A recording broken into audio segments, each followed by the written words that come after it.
satellites? A satellite represents a journey, information gathering, this journey around the Earth.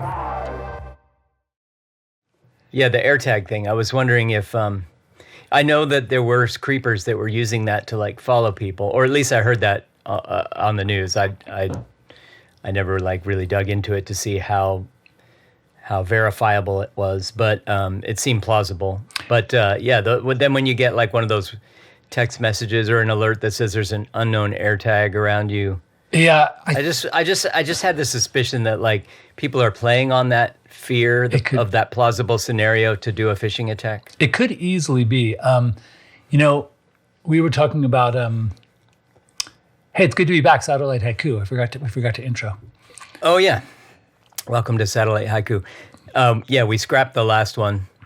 We'll talk about it maybe. There is like maybe one bit of that I we could want to revisit. I think yeah. But yeah, the AirTag thing. Yeah, so the AirTag things. Yeah, so a friend of mine gave me two of them, and I put them in my bag in some places, and then when they're running out of battery, they warn you, and when they're, it's true that one was in the car.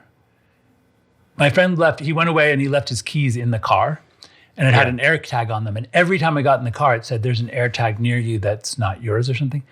And it makes sense in the sense that like, if someone was using it with a nefarious intent, at least it's telling you that it's there. Now, I wouldn't know how to follow up and make it into like some kind of phishing thing, but people are crazy good at I don't know turning like the tiniest. I don't know. Like I didn't put together any kind of logical next piece of that. It is interesting how AirTags work. Like I didn't know how they worked, so I was curious. Like how it's this tiny little thing. Like it doesn't have like a cellular account. Like you're not buying. So I was just curious. Like it's not sending its location really. You know how they work? No, not really. Is it using everyone else's Bluetooth? They're using everyone else's iOS device. So when it's within range of an iOS, I don't know what networking technology. I don't know if it's RFID or Bluetooth or what, but when it's within range of somebody's iOS device, it basically announces itself. So it really only works. So if there's then that enough goes iOS onto devices. some kind of AirTag network to be locatable within range of that device or whatever. So if you went into like a poor neighborhood in Shanghai where there was only Huawei phones, that just wouldn't work. Probably not. Yeah. Interesting. Yeah. Well, so there was one time when back when I worked at the big diagnostics corporation, we were always being told to like, in order to get people to take our survey or to do this thing or that, we had to give them I always said, give them a chance to win a free iPad because everyone wants it. Yeah. Anyway, so at one point we wanted to give everyone those. I forget the name of that. One of the first AirTag ones was there was like a little tiny one chip, like a aluminum based one, and I forget the name of it. And their battery they used to die in 3 months, so I stopped using it because it was so dumb. And then there was another one that was before the AirTag that was not usable, replaceable battery. So it was like you had to just send it back and get another one. It was dumb. It was like a subscription and causing a lot of electronic junk. But anyway, so I go to there are 1,500 people on campus, and we were going to give everyone this AirTag thing. Okay. And I went to, my boss said, you should just check with IT if that's okay. Because these were all like Bluetooth ones. So I went to talk to my friend in IT, and he goes, that's not a good idea. He goes, go talk to the boss, because the problem is our instruments use Bluetooth, and we're already having problems. Like too many Bluetooths. I'll walk in with my laptop, my headphones, and that's 3. So 1,500 times 3 as a minimum, right? You're talking, and then he goes, and then you give everyone one, you're giving another 1,500 signals, and he goes, it's a Bluetooth mayhem out there. He goes, and then I asked him, the guy goes, we're already having problems with the instrument connecting to like the server, via Bluetooth. He's like, that's not going to work. So I wasn't allowed to give them this reward. Oh, God. I don't know. Like when you say reward, there's a part of me that like, I'm not very rational about this, but it feels like a lot of it feels like surveillance on some level. You know what I mean? Like, or it could be misused as kind of dark surveillance. And when I say I'm not rational about it, it's like I opt into so many things that are basically some form of surveillance. Like we just went to Universal Studios Hollywood, right? And when you go to Disney or Universal Studios and you go through the entry, you have to present your ticket, but then you also have to either have like a face scan or a fingerprint or whatever. There's like a biometric component to entry, so so nobody else can use your ticket, basically, right? And I don't know, there's just some level on which those things creep me out a little bit, like I'm giving you my fingerprint, but I use my Face ID on my phone, right? At Whole Foods down the street, they have they introduced, because Whole Foods is Amazon now, right? Yes. For the last couple of years, or the last year or two, anyway. Yeah. And at the self checkout, one of the options is they have this like pay with your palm. Have you seen that? Not yet. You like hold up your palm over some like little scanner, and I guess it recognizes your hand print. Did you have to put your hand into a system? I've never used it because I'm creeped out by it, right? Like, but when I say I'm not rational, like I don't know why I'm creeped out by that and not like a million other things that I already opt into, but that one crosses a line for me somehow. I don't know why. It's true. It's true. It's like people don't like that thing in the airport where you have to put your hands like this. Oh yeah. It says like if you want to be, they'll pat you down. The full naked scanner. If you want to not do that thing because of, I don't know. Actually, I think they don't use that anymore. I haven't seen one of those. Oh really? Yeah, not in a long time. I just went to visit my grandchild, and you went through both times I went through. But went through one of those. You know what's funny is I remember one of my favorite airports in the U.S. is the Tampa airport. Okay. Like it was designed by this really brilliant like Spanish architect, and it's a lot of like poured concrete with no like cubes. Like it's a lot of angled. Everything is sort of angled in weird ways. Anyway, so I always enjoy going through, and they have the best security. Like you get through in like 3 minutes. Nice. And then one day I went to leave my parents' house, and I went in to go to security, and they go, "We're training a dog." So everyone just walk past the dog, and you don't have to even run your stuff through the scanner, like even your bags. And I was like, "Yeah, wow!" Like and they're like, "He's really good. Yeah. He's really good." How does a dog see a knife though, or something like that? That's a very good. That's weird. That's so true. I wonder if someone just freaked out and like said, "Can we train the dog?" And then like they all went off to coffee, and then everyone walked by with a knife. I had a funny thing happen a couple years ago where I guess I had gone camping with my son, and so I had my my main backpack, but I also had just my regular day pack, which I use for work, and I use it all the time, right? So I guess I brought that one camping, and I used it as a day pack or like a hiking pack while camping, and I put a couple of knives in it, like camping knives, like one Swiss Army knife and like one sheath knife, and I think I put my son's knife in there. So this is a couple years ago, so I don't remember exactly. But we went on a family trip, and I used that as my travel bag, my carry-on bag. And I forgot to take the knives out of it. But I didn't remember that I forgot to take the knives out of it. So we went on our trip, and we flew to, I think it was Florida. And then we had a connecting flight where, presumably maybe bags get checked again. I don't know. But we flew, we went through security on the way there. We did the whole vacation, went through security on the way back. The connecting flight on the way back with my carry-on bag, I had to go through a second security check for my carry-on and not the checked luggage. And I put it through, and they were like, "Do you have a knife in there?" And I was like, "I don't think so." And this was like the third time this bag had been through an X-ray. No, it's true. On this trip. Yeah. And I said, "I don't think so." And then they pulled my bag aside, and they pulled a knife out of it. I was like, "Oh shit, I forgot. I must have left that in there when I went camping," right? But it was like, I'm not, you keep the knife. They confiscated. I didn't feel like going all the way out and checking. I couldn't figure out, how I was going to check that knife into my checked luggage, which was long gone at that point. I could have mailed it to myself. I was just like, that's a lot of trouble. Yeah.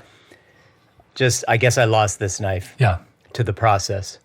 Well, anyway, I got onto the plane, and I went digging through my bag. I was like, "Oh crap! I wonder what else I left." There were 2 more knives. Wow, dude, that's so scary, actually. So my bag went through X-ray like 4 times, and on the 4th time, they found 1 of 3 knives. Oh, wow. Yeah, that happened. So years ago, I guess 10 years ago, because it was the first time my kids before well, right, I just started dating my wife, and we were going to visit her family in Bogota, right? So my daughters were coming from Stanford, and they were going through SFO. And I had given them those, those little they're called, I don't know in English what we call them. It's not a taser, but it's like a stun gun or whatever? It's a stun gun, yeah. Okay. Yeah, pistola paralizante in Spanish. But you have to touch the person. I like that. It doesn't actually throw anything at like a projectile. Pistola paralizante. Yeah. It sounds like a Harry Potter spell to paralyze somebody. Totally. Pistola paralizante. Yeah, it does. So anyway, so I had given those to the girls. But it had, there had been some sexual violence on the campus. It didn't seem very safe to me. And it's a very open campus. Like anyone can just sort of drive on and like walk into the dorm. It's like very, very open. So I had them carry these around, and my daughter goes to get on the SFO flight. And like to meet me in Dallas, and they were like, they pulled it out and they held it up like this, and she goes, "Oh, whoops, I forgot. You can just keep that." And he goes, "No, that's a weapon. You have to come with us and like to a back room." And then they added her to like a watch list. They took it away, but they added her to watch someone. They put her on a list? They put her on a list of people who walk through security with a weapon. Wow. So this is what was wild, is like everywhere we went after that, they would pull her out of line and like search her bag and like pat her down. Even in Colombia, like going from Cartagena to Bogota, she would come up on this list, like international list of people who carry weapons. And she was starting to cry. And meanwhile, she's probably at that point the last person that would be carrying, because it already became a huge, like totally, right? So she's the person they should be least needing to check. Here's what was wild. Is we get back to Dallas, and we've come through. So we've gone SFO to Dallas, Dallas to Bogota, Bogota to Cartagena, blah, blah, blah. We come back into Dallas on the red eye. We get through customs. And my oldest daughter looked in her bag, and in her carry-on bag, she had like a Navy SEAL Bowie knife. Like a huge knife. Like a huge knife with a huge handle with like I think it's Cory Doctorow who calls it security theater. It's like, because it's so ineffective, but it's so inconvenient, right? Totally. Like you go through the security theater every time you get on a plane. It's like this performance of security. Yeah, it's like that just inconveniences everybody without providing any actual security. My theory, we all laughed because my other daughter had been like, patted down and had her bags checked.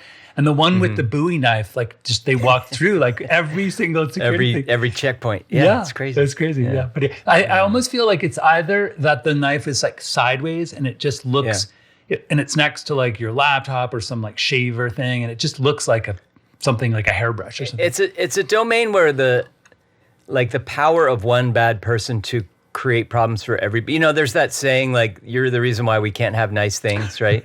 Like the shoe bomber is the reason why we can't have, because it was like one guy who attempted one time to do that, and then now for years you got to take off your shoes unless you get on like the TSA pre-check or whatever. Wasn't there an underwear bomber too, like a dude that thank God we don't have to strip search because of that one guy. Right? Yeah. Luckily the shoe bomber, you're right. He try to light his shoe on fire, like there was C4 in the shoe. He had something in his shoe that he smuggled in through his, via his shoes. Yeah, and he was trying to light it like with a lighter or something. I think so, yeah. He couldn't do it, and they were like, that's pretty wild. It is crazy that one person can cause one person can cause that, yeah. I was talking to a friend about, yesterday about free returns. What was he talking about? He was talking about... it was like a camera place or something that used to offer like a lifetime warranty. And then he said, he had a friend that dropped his camera off a roof because he wanted a free one, And we were talking about his Patagonia jacket had a puncture in it. And he went to a Patagonia store and they'll fix it for free, right? Yeah. So when he went to the store, they said, okay, you have three options. We can just do a patch here. We can send it to our factory for a better repair, or you can just pick out a new jacket here. Wow. So he was like, I'll take option 3, the brand new jacket, right? Wow. But then he said that when he went to check out, like the person, there was another manager or something that was giving him like the stink eye because I guess they were sort of bothered by the fact that he was given that option, right? And then I was thinking about another friend who used to do that with REI, which had lifetime guarantee on certain things. And he would, when his hiking boots from REI were kind of on the verge of being kind of worn. He would take a belt sander to the tread, and he would just belt sand them down to almost nothing, and then he would take them. He'd walk in for another couple of days, and then he'd take them back to REI, and they would give him a free pair of hiking boots, right? Because they had a lifetime. And I was just thinking, like, those are the people they're the reasons why we can't have nice things. Like, it's true. I love that. Try to fuck the system. That's a great analogy. And back to the idea that one person can cause hell for so many other people. If you think, like, politically, like, historically, just imagine, like, Stalin or Mao Zedong. Oh, yeah. Like, one person gets into a position. Or Trump with the tariffs. Yeah, exactly. Like, it's amazing how much power he has to fuck up this one guy has that much power to fuck up the economy. Yep. And not even just our economy, but like there are factory workers in China that are being laid off. The global economy is in one deranged guy's hands. Did you hear what, like, because he's assumed these emergency powers, right? Otherwise, the Congress has the power to implement tariffs. But under this emergency powers provision, the president can do it unilaterally. And to be fair, didn't Biden use them as well? Like, I feel like presidents since Obama it's possible. It's entirely possible. But they're meant to be enforced. And then there was a bill Congress. they were going to try to take back that power to Congress. Did you hear about what the House did? No, what did they do? So apparently there's some sort of like clock that ticks on this bill and like, or on this provision, this emergency powers provision where, like, 80 days or after 18 days or something, it gets revisited. I don't know the details, but what the House did was they passed a resolution whereby for this particular issue, the calendar day never changes. So that's what Mike Johnson in the House passed a resolution that basically says it's always this day in the congressional, whatever they call it, the congressional schedule or. So basically he created for the bill a Groundhog Day. He stopped time. Every morning it wakes up in the bills. It's that day. It's Groundhog Day for that bill only. And I mean, for tariffs and tariffs only. Yeah. Wow. Or this emergency powers thing and that only. Yeah. I think the theme of this show I'll have to find the, for the show notes, I'll find the actual wording, but it's like out of a fucking, it's so, it's comedy, it's satire that is real, unfortunately. Like, it's so hard to do satire in today's world because the reality is so much stupider than satire. I feel like the theme of today's show is clearly why we can't have nice things. Like, just this series of list of reasons. Like this, that's like the fact that anyone would do something so stupid. It's kind of like that presidents wouldn't turn over their tax returns. It's kind of like there's a kind of a genius to how stupid it is in a weird way. Yeah. Well, once you cross that line where you're like, we'll use any idiotic thing at all that no one's ever thought of because it's so it's so stupid and unethical that no one will ever think of it. Like if you go back, like all presidents, you have to be a certain kind of person to even think of that. Right. And if you go back, what were you going to say? I was just going to say, like, when in Trump's first term, we saw him not refusing to release his tax returns. Like, he sort of lied and said, like, oh, I'll release them when the IRS has done the audit. When the audit is done, and you're not allowed to. It's illegal to release them during an audit or something. And you're like, I don't think that's true. Anyway, and every other president had done it so that they wouldn't look unethical, Mm-hmm. Yeah. And then this guy's like, I don't care about that. Like, I am unethical. So, like, why would I do? Well, this is why, like, with him, there's these people that will occasionally say, like, what kind of compromise must the Russians have on him, right? Right. But I kind of reject that because I think, like this whole idea that he's a Russian asset and because he does so many things that are directly benefiting Russia and Putin, right? Yeah. And so people kind of speculate, oh, he's some kind of Putin must have some kind of crazy compromise on Trump.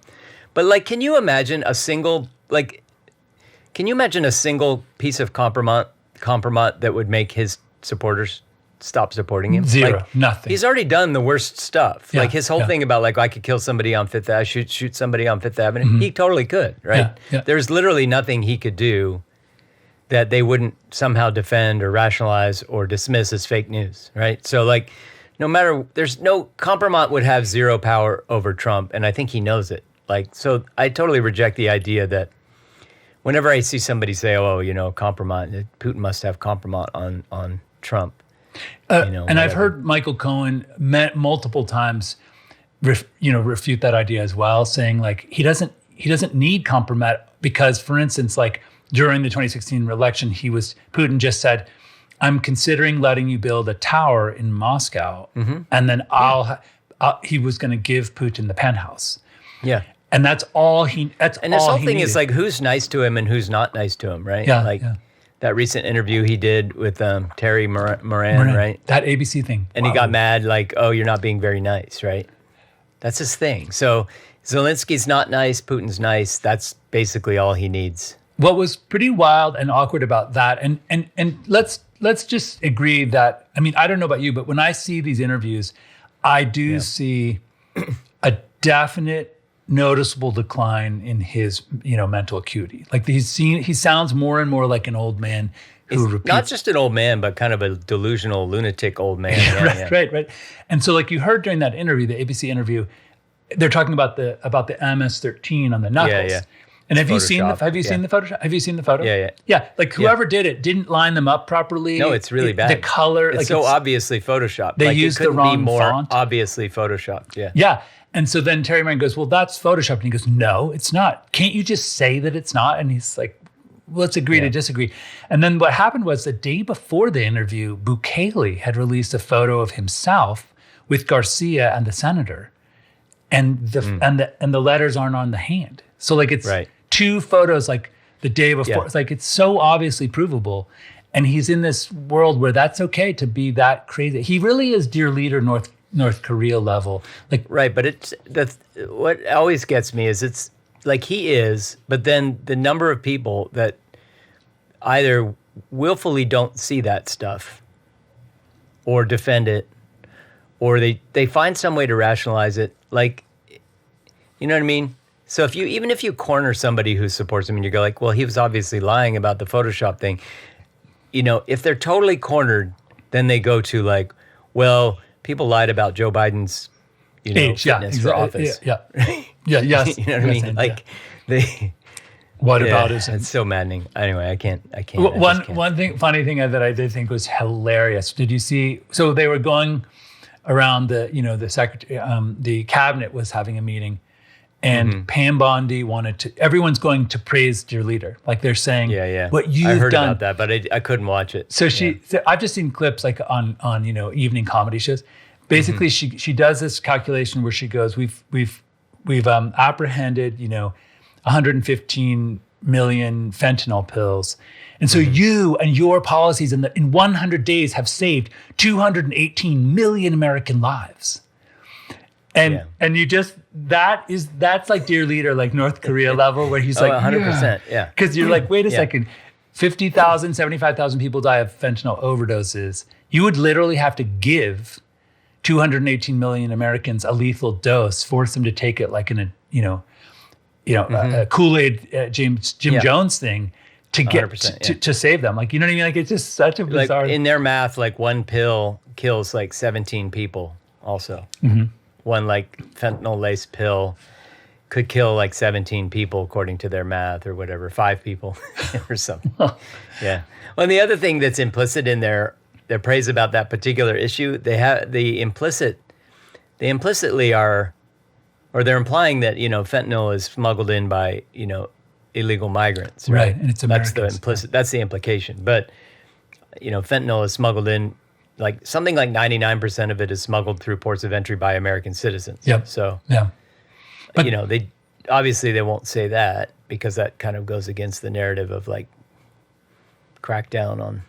What's kind of impressive to me, like, because for instance, let's just imagine for a second that we took over the administration and like from here on out, and we had to run it the way they are running it.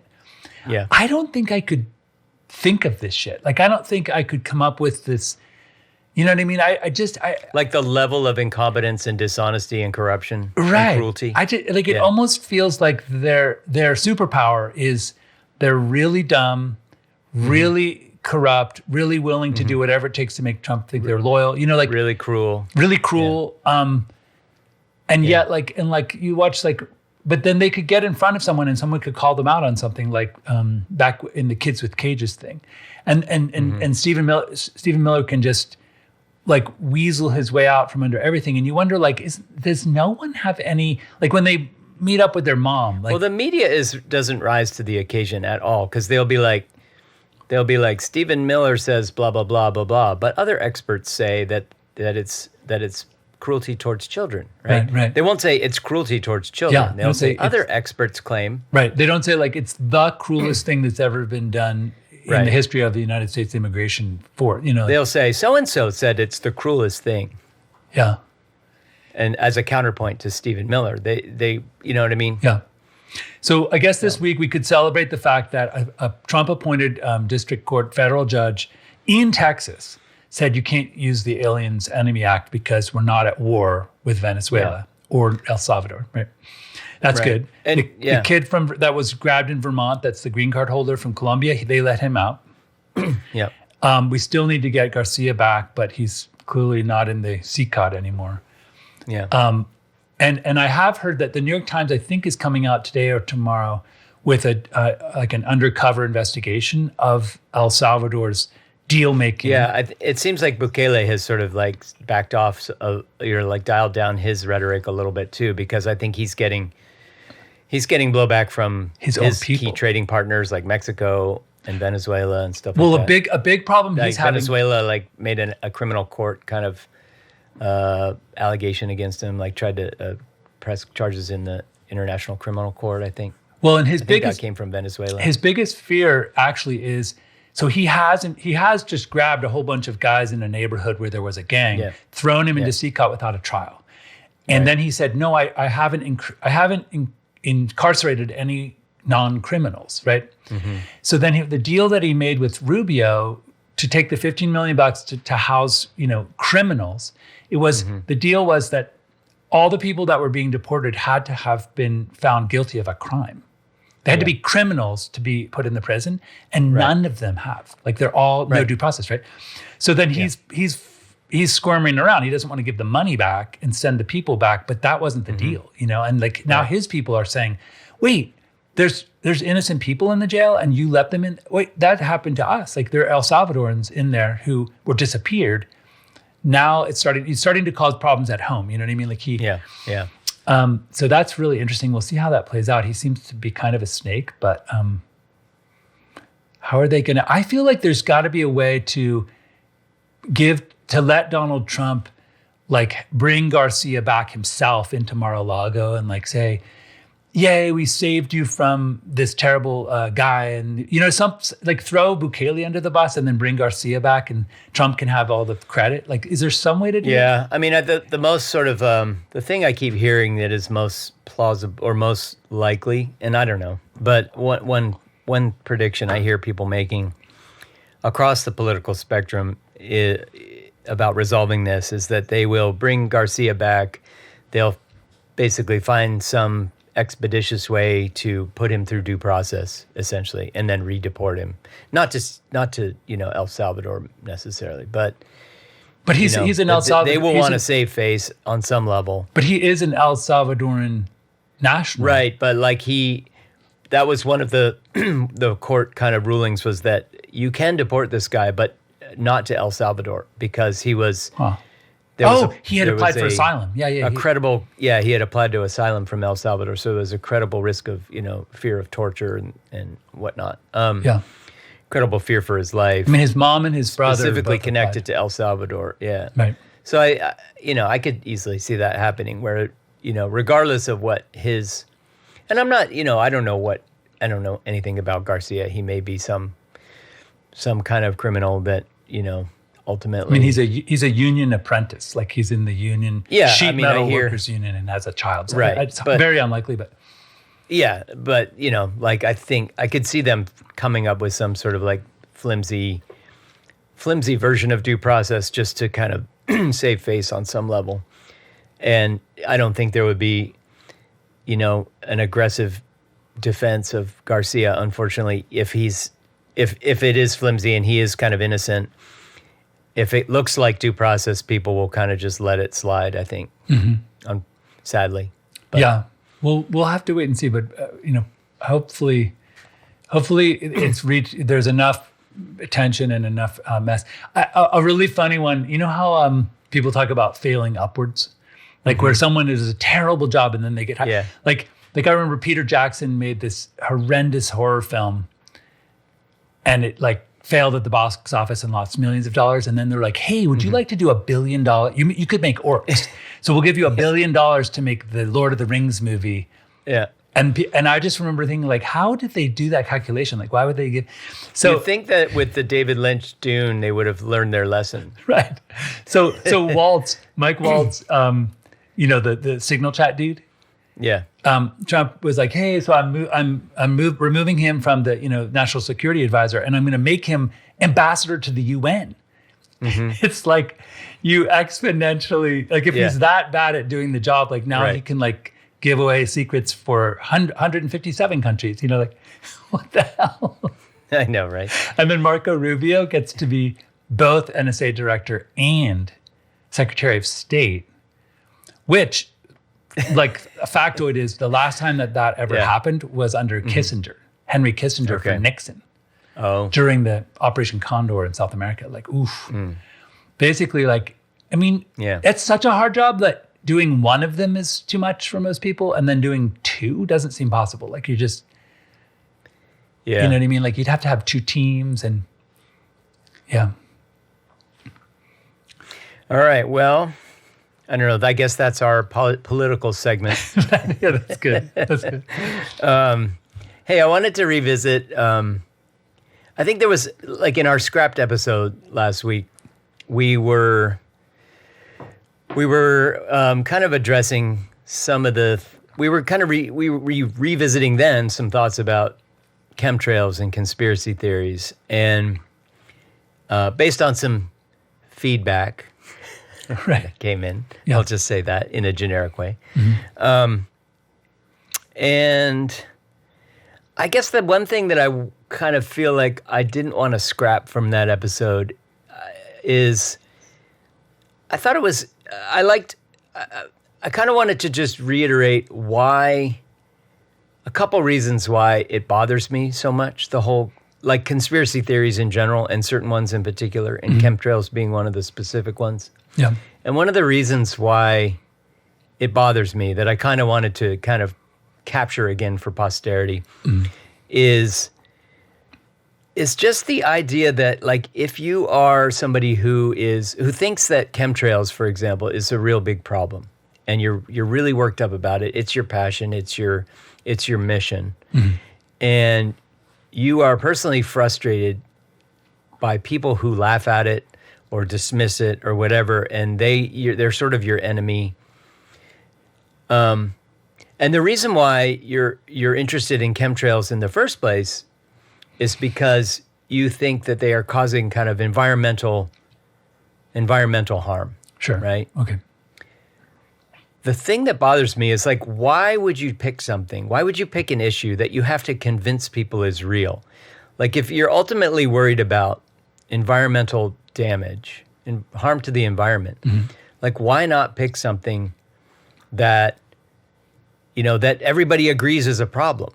Like, there's so many things, there's so many real world examples that you don't have to prove are real, where you could link arms with people and fight that problem, like clear cutting in the Amazon, or, chemical plants spilling stuff, or coal power plants or whatever, right? Like, why would you pick something that you have to first convince people even exists in order to get them to kind of be with you on it? Anyway, so that's problem number one. I don't know, thoughts? Well, yeah, I mean, the first thing that comes to mind is the number of, we saw especially during like the first Trump 2016 term, a lot of, especially in my sort of yoga community, like extended community, a lot of people were sucked in by a QAnon topic called Save the Children. Yeah.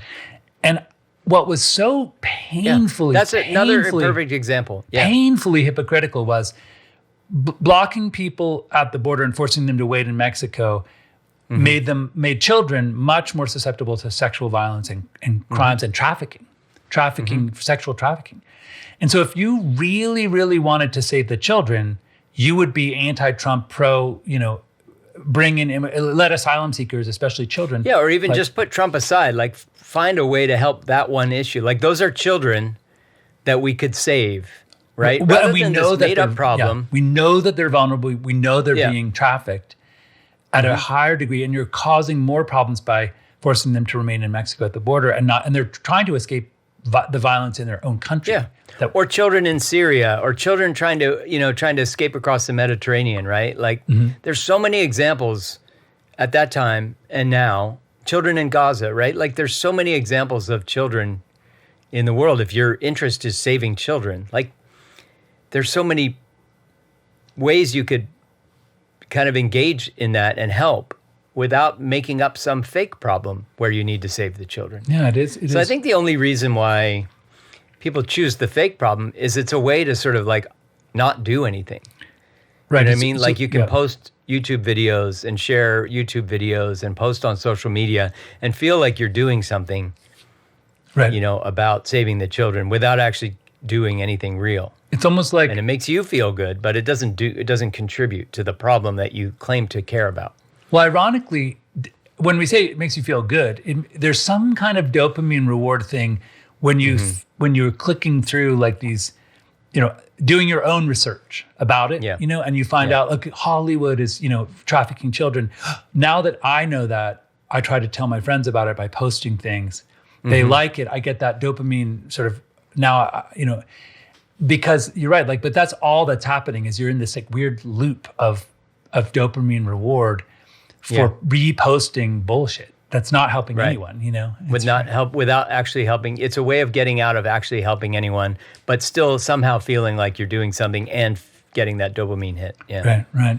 That's interesting. Yeah. And I think the outrage itself is sort of addictive. Like that's a different kind of dopamine hit. Like I think righteous outrage, if you don't have much in your life that's giving you meaning and purpose, like righteous outrage fills that vacuum really easily. Yeah. It feels like purpose and meaning. It's true. I think it's really true. And then the algorithms, the algorithms really hone in on the righteous outrage, and there's things that are much more, so they'll immediately, if they could show you, a gardening clip versus a righteous outrage one, it's just always going to be to drive more engagement. I mean, it's why people like retirees will watch Fox News all day long because they're bored. They're retired from their jobs. They don't have, maybe their children or adult children have moved away, right? Like they don't have in the hour to hours of their day, they don't have a thing that's giving their life meaning and purpose that kind of gets them to wake up in the morning. But if they can watch Fox News and get really mad at, immigrants or something, that feels like purpose. It fills the void where, it disguises itself as purpose, I guess. So I guess the other thing, so then the other reason, like these conspiracy theories and belief in conspiracy theories bothers me so much has to do with kind of the stuff we were talking about the scientific method. Yeah. So if you have a belief, if you have a hypothesis about something, chemtrails are real or whatever, there are basically three different ways that you can go about kind of like putting that out there and spreading that hypothesis and landing it in the public, right? Like in convincing people and converting people to your side, I guess. You can persuade people that it's real through evidence and arguments, and that's where the scientific method comes in. That's what it exists for. Like you and I can adhere to a particular set of methods rigorously, and you can try to replicate my findings or whatever, and then if you do, then maybe my hypothesis is stronger, right? Is more credible because multiple people have tried to replicate it and they succeeded or whatever.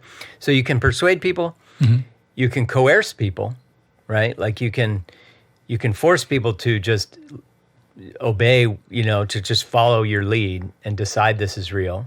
Or you can kind of eliminate the other side entirely. You can just sort of annihilate them, subjugate them, remove their power completely, right? So there's persuasion, coercion, and annihilation, I guess, for lack of a better word. And So if you have a hypothesis about something like chemtrails, and you really just don't have strong evidence that stands up to the scientific method that really is convincing to people, then all you have is coercion and annihilation. Those are the only two options that remain. And so like, that's what those folks engage in. It's just this constant bombardment on social media, on YouTube, et cetera, of just dumb misinformation, because they have no other path to kind of convincing people that they're right. They don't have real evidence. So they just engage in stuff that I think is just harmful, right? Like it's a form of coercion. It's a form of annihilation. They're just trying to drown everything else out if they can, because they can't do it the right way. They can't convince people the right way. They can't persuade people. So they, so I just think, just in terms of discourse, it's super harmful, and it's just a pet peeve. No, it's true, and yeah, I'm glad we revisited that, because there's certainly sort of making, like, I sort of regret in some ways. I know I do regret in some ways making light or laughing about what to me felt like ridiculous. We use that Colonel Kurtz quote from Apocalypse Now, like there's no method at all. Like, it's not like, do you find my method unsound? Like, I see that there's not like a method to prove the thing other than clicking on QAnon.com or something. And so then I feel like there's some, I feel bad about laughing at it in a personal way, but I also, at the same time, it is a laughable stance, if we were in a rhetorical... Come to me with real evidence and I won't laugh, right? Right, yeah. And then people, the typical conspiracy theorists will say, well, here's evidence, and they'll send you like a YouTube video of two people talking. And you're like, that's not evidence. It's just like, it's two people, or here's a bill about something that's sort of semi-adjacent to the idea of this, a congressional bill from 10 years ago that like is sort of roughly adjacent to the idea of chemtrails. So that proves chemtrails are real. It's like the weirdest, thinnest circumstantial kind of evidence. And you go, okay, well that, I wouldn't call that evidence, but it's interesting, and I'll log it as a thing that might contribute to the possibility that it's real, but like it's definitely not a convincing. So there's this, I find that it just feels like there's people that just don't understand what qualifies as evidence, which is what the scientific method exists for, because it exists so that multiple people who don't have any skin in the game with each other can agree that counts as evidence and that doesn't. Like, that's why that scientific method exists, is so that we, without any ideology, multiple people can agree that, oh, this is evidence and this isn't. Mm-hmm. No, I agree. Yeah. I've always felt that I have a few friends, and my wife is a PhD doctor of science, environmental science, and then I have other friends who were biologists and things. And I would always ask them, like, so in academia, is it true, for instance, that everyone kind of adheres to the scientific method, which they would say, like, if you're really practicing science as like a way of life, you will be just as eager to know that you were wrong or right, because you want to know the truth. Like, you're trying to get to the truth. And it's probably true that not every scientist, and probably many, don't adhere to it to that degree. Like, we all have personal biases, and you invest your whole career in something, you don't want to find out that you're wrong, like on an emotional level, right? Right. Yeah, and sorry, these guys would say that's true, and it's what's taught to the that's the ideal. That's the ideal. And then as you say, what happens is the principal investigator or the lab owner, or whoever, you're right, they get to a point where, like, they're getting all these grants, and they wouldn't want what they've said. They have a lot of ego involved in, like, not being proved wrong. So it's like really hard. And I understand that that's a natural sort of devolution. Yeah, but like the scientific method is certainly not flawless or perfect, right? Like but it's kind of the best thing we have. Yeah. Like as a collective, as a collective, as a society right Yeah. now. And the other limitation it kind of has is with things that sort of fall maybe outside the current paradigm of what can be testable, right? Mm-hmm. Like, what's that? Rupert Sheldrake has those interesting hypotheses about, I can't remember what he calls it, but it's kind of like an energy field theorem about certain energy fields that animals might use when notions of like sensing magnetism, the poles, for example, like how do animals migrate? How do they find their way? Wayfinding of animals. And not just wayfinding, but like there's other animal behaviors that are kind of interesting that seem almost psychic, where they tune into moods or they appear at really kind of serendipitous moments or whatever, right? Like there's certain things that feel almost supernatural. And so he's studying some of these animal behaviors, particularly with migrations was one of the things he was studying.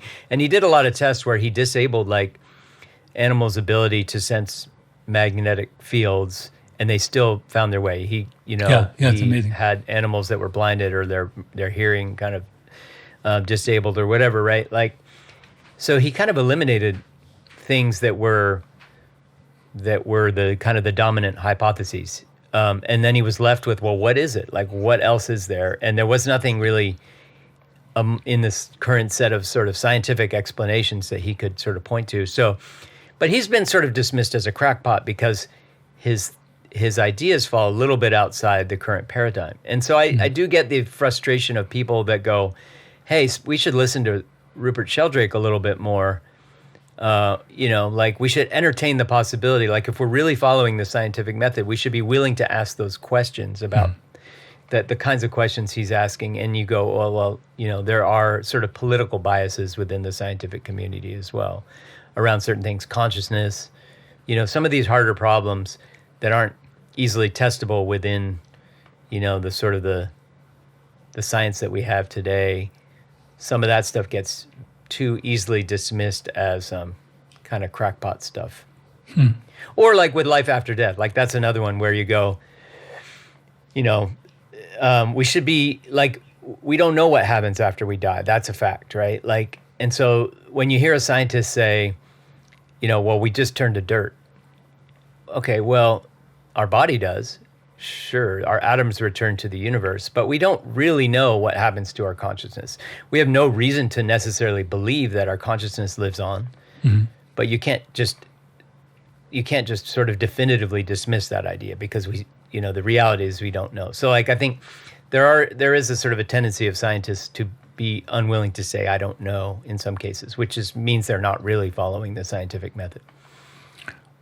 Yeah, it makes me think of Stephen Hawking and his analogy of the laptop, and then also like the Higgs boson particle and that idea that like it can be there and then not there and then back again, and no one really knows where it goes, right? So that would indicate that like there is something, an unseen thing or place or level of existence that's super intriguing in terms of, especially if you just are thinking, no, you just turned to dirt. Well, okay, that's true, but it's an interesting. But we don't really know what consciousness is, so we don't know if it lives on in some way, right? Like, right, yeah. And I think there are, like these things are at the edges of science, and there are scientists kind of probing those frontiers. And like you mentioned, theoretical physics, right? There's really crazy stuff that happens in theoretical, or in not just in particle physics, right? Yeah. That like then leads to interesting theoretical physics to try to explain what might be causing those weird behaviors in particle physics, right? Like, do you remember those two CERN physicists who sort of like whistle blew, and they said that someone came back from the future to break the experiment, like, and so Stephen Colbert. I don't know this at all. Yeah. Okay. So there were these two physicists at CERN who kind of, I don't know if they, took the bathtub acid and the brown acid, don't take the but they basically came up with this whole, they were whistleblowing saying like that the future came back to break the instrument because we were going to stumble across this, ability to, I don't know. So anyway, so Stephen Colbert goes, don't you hate that when the future messes up your stuff in the present. And he goes, don't you want to just punch the future in the face? And then he goes, patience. Yeah. It's really good. Awesome. But it's funny how like even within a community of like that magnitude of technical achievement and excellence, that you'd have some outliers who just, spin out and like start to like, say that the instrument broke, and they're like, it's because the future came back and broke it. I find some comfort in like the sort of the many worlds theory. Some of these things, like the future, like I guess there was another CERN story around, I think 2014 or so, about a bat that somehow got into the super collider. And what happened to it? And well, so I don't know, but there was a theory that, somebody was saying, oh, that's when we kind of like our timeline split and we went off the rails, and we got into this fucked up timeline because, the CERN sort of shifted us all over because this bat glitched the timeline we were in, which was, everything was going, not great, but pretty normal. And then we glitched over and like Donald Trump became president, and, Elon Musk took over Twitter, and just like everything kind of went haywire. And it's because it all dates back to this bat that got into CERN. So I do take comfort in this idea that there might be like another, infinite other realities that aren't fucked up in this exact way. And maybe there's one. Maybe I live on it in that another me lives on in one that kind of is carrying on fairly normally. Yeah. How do we get back? I don't know. Well, there's the quantum suicide theory, right? Like, what's that? So it's part of the many. It's a thought experiment. It's basically the idea that if you kill yourself in this dimension or whatever, in this reality, your consciousness just shifts immediately to yourself in a different one. So like you never experience dying because your consciousness kind of just like shifts over, or like you just That's it. We should put like a disclaimer that like if anyone's feeling suicidal thoughts, yes, absolutely. What's the number? 511 or 8? We'll put it in the show notes, but yes. But the number you can dial 911. We'll put a little trigger warning at the beginning, like we mentioned. Call 911 and ask for the number for mental health support. The suicide prevention hotline. Because that was a little like Baby Don't Fear the Reaper. Remember like... that was, I shouldn't... No, it was like, remember back in the 80s, like we had these songs where people would play them over and over again and then commit suicide because they were like, oh, I feel so... Right, yes, that was the story of that song. And I will say also, like, regardless of the fact that my consciousness might shift over, like I would leave behind a lot of people in this dimension who it would hurt deeply, right? Right. So like, don't do it. Yeah. Don't do it. Yeah. In Catholicism, is it a sin to commit suicide? I think it is. I think so. Yeah. I think so. Yeah. Let's just stick with that, go with that. You're going to only just don't do it. Yeah, don't do it. But yeah, it's an interesting, I think we're kind of at time if you wanted to do first world problems. Sure. Yeah. I kind of have two. Should I do both? Yeah, or do both. I save one? Please do both. Yeah. All right. So one is, I've been working with ChatGPT to develop an app, and it's been an interesting process, and it's super cool and really helpful. But I will say that one thing that's getting on my nerves is there's a kind of enthusiasm, the way it talks to you, the way these AIs talk to you. Yeah. You're like, hey, can we work on the authentication now? And it's like, great idea. That is a fantastic idea. It's we really should move over to the authentication flow right now. And if we work on that, we can get, you know what I mean? Like it's almost like babies you a little bit. Like I just want it to, you know what I mean? It's like a sycophant kind of thing. Totally. And so it's a little bit like, like when I talk to, my wife gives me a hard time because in Westworld, there's like the people who are really mean and to the robots. Like they don't treat them as human, but he's, they're sort of sadistic people. Like it brings out the sadism. But so I have maybe a tiny bit of that in me with these AIs, because when Alexa, I'll say, hey, Alexa, what time is it? might be right behind me saying it, but and then it'll answer the question. It'll say, "Have a nice day, Sean." And I just like I always say, "Fuck you, fuck you, Alexa." Like I don't want it to tell me to have it. I just want it to give me my answer. I don't want the fake friendliness. Yeah. I don't want the extra shit. Just give me my answer. So when it's like, "Good morning, Sean," I don't say good morning. Just tell me the answer to my question. So that's first world problem number one. I don't like the over-friendliness of these AIs. I have to hop in and say my wife and I were maybe like 6 years ago, were playing around with Siri, and she had an iPhone at the time. And we were both complaining about the fact that I had a client who would use Siri to do everything. Like he would literally say, make me a meeting 4:30 on Thursday next week with this guy, email him, invite him to the meeting, and it would do it all, right? And I couldn't get it to work. So she said, yeah, because I have a Paisa accent, I don't think it understands my, Latin American Spanish. So she demonstrated to me, and she said, Siri was like, I don't understand what you mean. Say that again in Spanish, right? So then my wife, under her breath, she cursed in this very particular Colombian way, and Siri, in this eerie, chilling thing, Siri said I'm just gonna say "F you, bitch," back in Colombian Spanish, and we both were shocked, shit, she's it seemed like she was mad and understood completely the curse and said it back, and I was like, I think there's guardrails around that, aren't there? Anyway, so go on to do your second one. Yeah, my second one is that's a good segue into my second one, which is so yesterday I was sitting here, I had my Apple Watch on, my phone was next to me, my iPhone was next to me, and I was at my computer, right? And I needed to set a timer. So I said, hey Siri, set a 15-minute timer or whatever. And it set 3 timers, right? One on my phone, one on my laptop, and one on my watch. Huh. That were all separate. They weren't it wasn't the same timer synced across all 3 devices, but Siri heard me on all 3 devices within my vicinity and set timers on all 3 of them. So I was like, God damn. So then I had to just stop the timer on my, I was like, I just want it on my watch, right? I don't need it on all, I don't need 3 timers set on 3 different devices. So that happens to me a lot when I try to get Siri to do things. It'll happen both on my watch and my phone. And then I have redundant processes happening.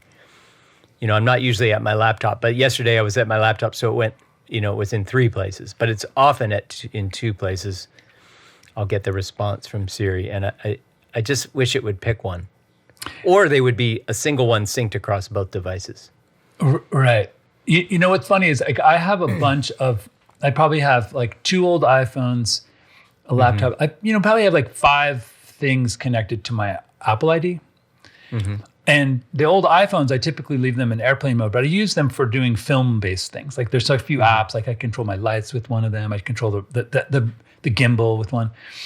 And every once in a while, I'll need to turn on the Wi-Fi. And as soon as I do on one of these old devices, this whole cascading series of problems happen. Where on the other devices, it's a new device is using your Apple ID. Click here to confirm. Totally. I'm sending you a code to sign in, and you're like, oh, I just wanted to download this app and get back off. You know what I mean? A new device is using your ID. I've seen that so many times. We're like, no, it's not. The worst is where you've got, you did it on your phone, and then on your laptop, it pops up, and there's both things. It's click here to confirm, and it's no, a new device. You have to first, you're it's fighting with itself right on your laptop. It's pretty funny. Yeah. That seems like it should be able to tell if it's on the same device. It should just be smart enough to know that or that how you're saying the AirTags at the beginning of it seems like if the devices are within under 1 meter of each other, it should know that they're together.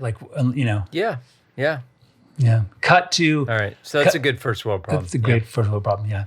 Anyway, so great to be back in Satellite Haiku, and hope you have a really good weekend. And next week we'll go maybe back we to can talk about happy stuff next time. Yeah. Let's try to find what makes us happy these days. Yeah, I have a bunch of things, so it'll be fun. Yeah. Good. That'd be a good one. All right. All right, man. Until then. See you next week. Bye-bye. Bye, bro. Satellites? A satellite represents a journey, information gathering, this journey around the Earth.